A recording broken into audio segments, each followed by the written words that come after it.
ICC rule বুক থেকে যদি ICC আমাকে বলে যে যে কোনো রুলস তুমি চেঞ্জ করতে পারো, তাহলে আমি সবচেয়ে বেশি দুইটা রুলস চেঞ্জ করব।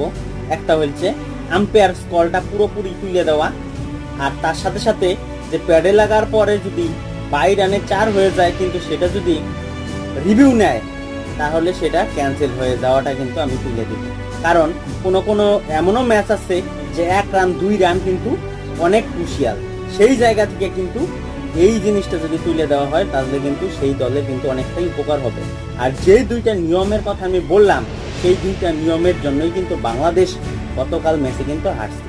সেই আম্পায়ার স্কলের জন্য হৃদয়ের আউটটা, আর মাহমুদুল্লাহর সেই পা লেগা বাউন্ডারিতে গেছে কিন্তু সেটা রিভিউ করার পরে আম্পায়ার আউট দিয়ে দিয়েছিল, সেটা রিভিউ রিভার্স যখন হয়েছে তখন কিন্তু সেই চারটা কিন্তু পাওয়া যায় না।